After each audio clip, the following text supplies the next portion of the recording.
Halo brother, Apple Event udah diadakan di hari Rabu kemarin tanggal 7 September atau tanggal 8 September untuk waktu Indonesia. Ada 3 produk Apple yang rilis di Apple Event kemarin.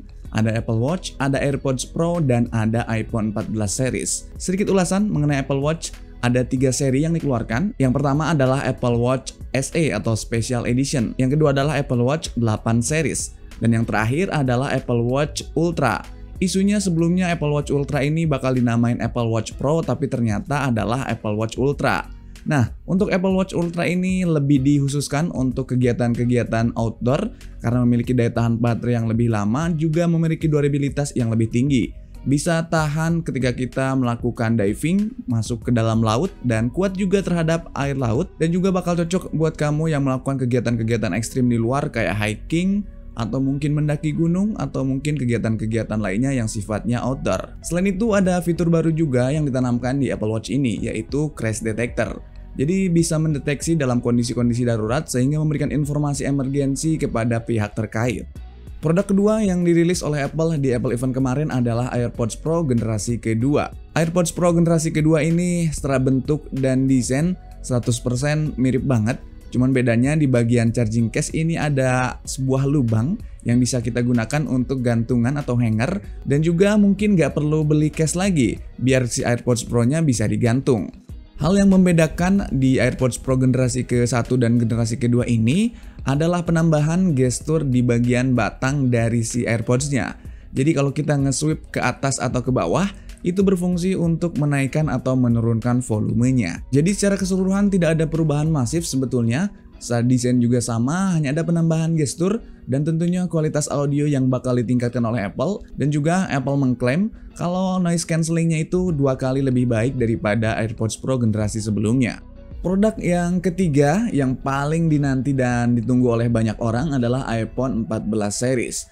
Dari isu panjang berbulan-bulan, akhirnya secara resmi kita tahu desain apa aja dan kayak gimana aja iPhone 14 series yang diluncurkan Apple di Apple Event kali ini.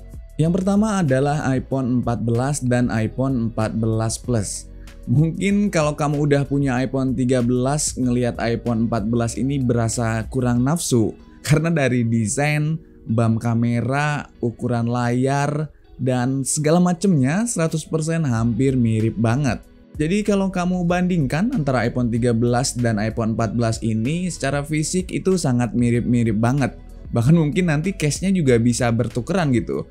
Kalau kamu punya iPhone 13, dipindahin case-nya ke iPhone 14 masih cocok-cocok dan muat-muat aja. Karena memang secara dimensi 100% mirip. Layar depannya juga desainnya mirip banget. Mungkin yang membedakan adalah di iPhone 14 Plus-nya, karena memiliki ukuran yang lebih gede 6,7 inch. Satu hal yang bisa membedakan dari segi desain antara iPhone 13 dan iPhone 14 adalah dari varian warnanya. Di iPhone 14 dan iPhone 14 Plus juga menggunakan chipset yang sama kayak di iPhone 13 series, yaitu A15 Bionic. Namun yang membedakan adalah ada upgrade di bagian RAM-nya menjadi 6GB, sementara untuk varian storage-nya mulai dari 128GB hingga 512GB.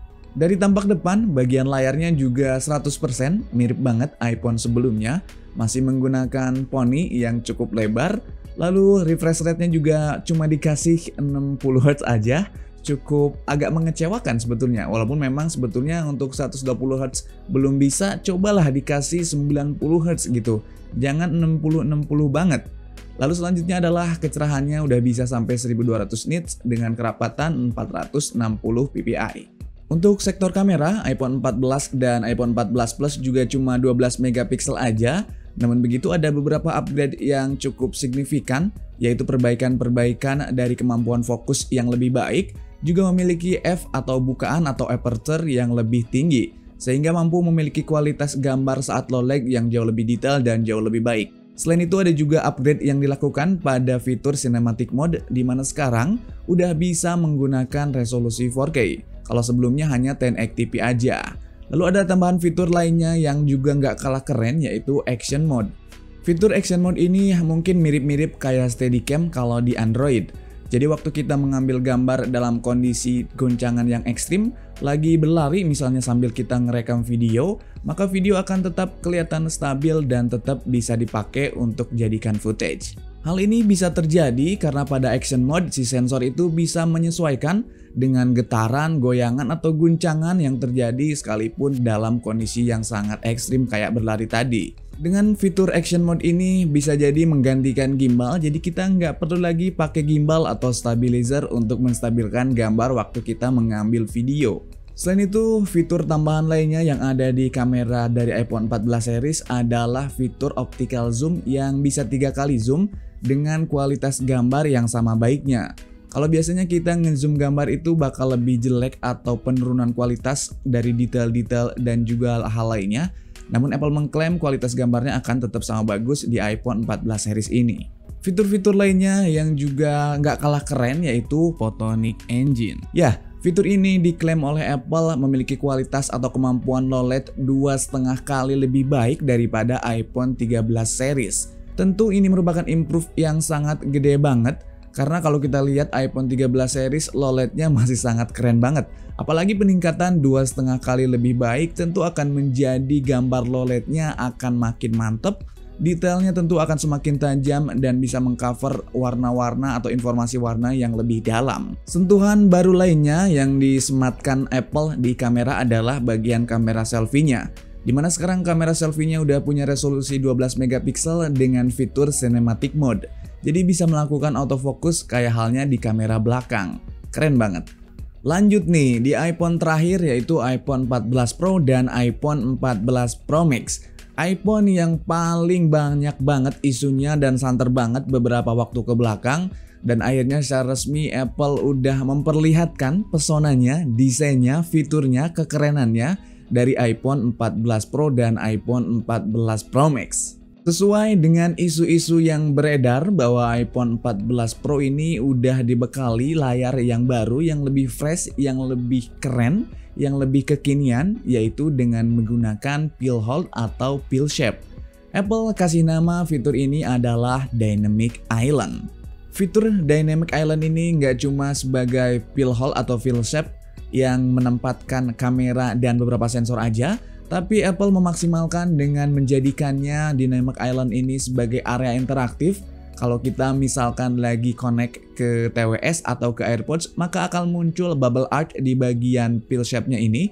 Lalu juga kalau ada notifikasi, maka di bagian Dynamic Island ini akan memunculkan notifikasi. Begitu juga kayak kita melakukan aktivitas waktu kita men-unlock iPhone dengan menggunakan Face ID, atau juga kita akan berkirim file lewat AirDrop, maka notifikasi yang muncul adalah di bagian interaktif area, di bagian pill shape atau Dynamic Island-nya ini. Keren banget. Masih di bagian layar depan, sekarang udah ada fitur yang lama banget dinanti oleh iPhone user, yaitu Always On Display. Kalau kita ngedenger Always On Display sebetulnya udah lama banget diperagakan atau dipraktekkan, atau ada tertanam di fitur-fitur handphone-handphone yang berbasis Android. Tapi Apple baru di tahun 2022 ini menerapkan atau memberikan fitur Always On Display pada iPhone-nya. Namun begitu, fitur AOD Always On Display ini sedikit berbeda antara iPhone dan Android, di mana iPhone AOD-nya ini udah bisa full screen, kalau Android biasanya cuma bagian kecil dari layar aja. Selain itu, refresh rate yang dipakai waktu Always On Display-nya aktif itu sekitar 1 Hz aja. Jadi bakal tetap irit daya dan tetap awet harusnya. Sementara refresh rate maksimal sebagaimana di iPhone 13 Pro adalah 120 Hz untuk bagian layarnya, atau biasa kita sebut dengan fitur ProMotion. Lanjut ke spek lainnya, yang pertama adalah chipset. Chipset yang digunakan di iPhone 14 Pro berbeda dengan di iPhone 14, di mana iPhone 14 Pro udah menggunakan chipset terbaru dari Apple A16 Bionic dengan fabrikasi super kecil 4 nanometer. Gimana Snapdragon? Kayaknya agak sedikit makin ketinggalan. Untuk RAM-nya dikasih sama kayak iPhone 14 yang lainnya, yaitu 6 GB sesuai dengan prediksi di isu-isu sebelumnya. Sementara untuk storage-nya dimulai dari 128 GB sampai maksimal yang tergede adalah 1 TB.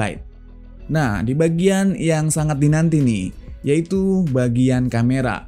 Secara fisik, kameranya masih menggunakan 3 kamera, namun secara kualitas sensor ternyata upgrade-nya ini sangat masif banget. Kalau biasanya Apple tuh cuman secuil doang upgrade dari kameranya, Ternyata di iPhone 14 Pro dan Pro Max ini terjadi upgrade yang cukup gede, di mana kameranya dikasih 48 megapiksel dengan teknologi sensor quad pixel. Dengan sensor quad pixel ini bakal mampu mengcover area-area detail yang lebih dalam, lebih clear, lebih clean, dan juga bisa membawa informasi warna yang jauh lebih banyak dan lebih kaya lagi, sehingga tentu bakal otomatis meningkatkan kualitas dan image processing yang akan terjadi di iPhone 14 Pro ini. Fitur-fitur tambahan lainnya nggak beda jauh kayak di iPhone 14, adanya cinematic mode dengan resolusi 4K, lalu juga udah ditanamkan action mode untuk kamera belakangnya.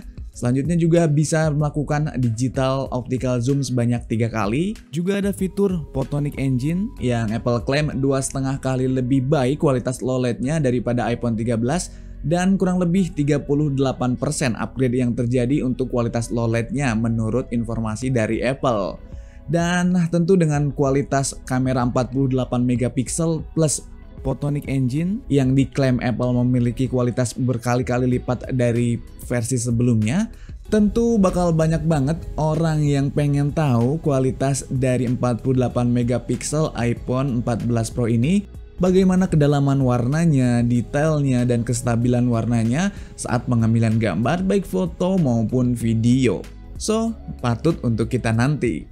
Buat kamera depannya sama aja kayak iPhone 14 dan iPhone 14 Plus, dilengkapi dengan fitur cinematic mode dengan resolusi 12 megapiksel. Namun dari iPhone 14 series ini ada sedikit beda dibanding dengan iPhone 13 series, di mana iPhone 14 series ini memiliki aperture yang lebih gede dibanding dengan iPhone 13 series. Kalau di iPhone 13 series bukaannya itu 2,2, sementara untuk di iPhone 14 series sedikit agak meningkat atau lebih gede yaitu 1,9.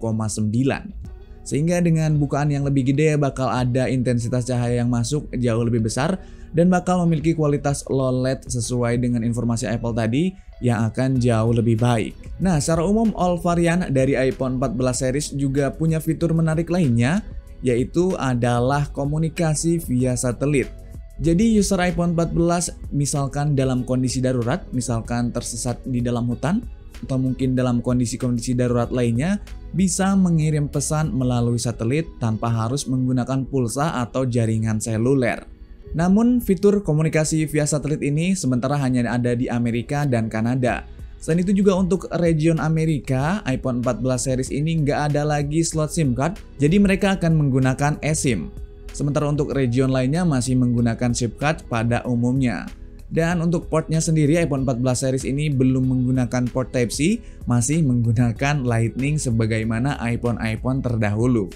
Oke, itu dulu informasi yang bisa aku bagiin di video kali ini. Jangan lupa share sebanyak-banyaknya, kadang kecil buat kita, namun berarti besar buat yang lain. Thank you for watching, I'll see you, bye-bye.